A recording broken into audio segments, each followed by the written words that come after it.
Bumaba umano ang ratings ng TV5 matapos tuluyang mawala ang kanilang programming lineup ang ilang kapamilya program na dati bahagi ng kanilang block time at partnership.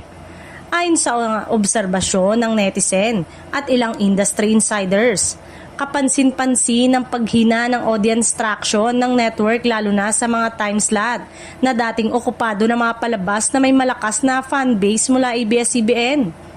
Matatanda ang tulong sa ABS-CBN ang pagpasok ng ilang kapamilya shows noong mga panahong limitado ang free TV presence ng ABS-CBN. Dahil dito, nadagdagan ang viewership ng kapatid network at mas napag-usapan ito sa social media. Kaya naman, nang unti-unting mawala ang mga naturang programa, tila kasabay din itong nawala ang ilang na manonood na sanay na sa ganitong klase ng content. Sa social media, may mga netizen na nagsasabing mas hinahanap pa rin nila ang estilo ng kapamilya program mula sa production value, storytelling hanggang sa koneksyon ng mga artista sa masa.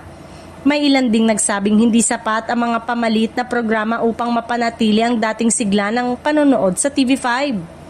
Gayunpaman, may panig naman ng nagsabi na natural lamang ang pagbabago ng ratings dahil patuloy ang kompetisyon sa telebisyon at online platform.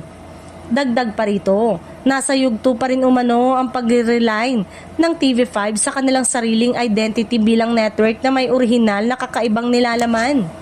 Sa kabila ng mga usapin sa ratings, nananatiling bukas ang tanong kung muling makikipag-partner ang TV5 sa Kapamilya Network o tuluyan ng tututok sa sariling production. Para sa mga manonood, malinaw na malaki pa rin ang epekto ng kapamilya program sa landscape ng Philippine television. Isang impluwensyang hindi basta-basta napapalitan.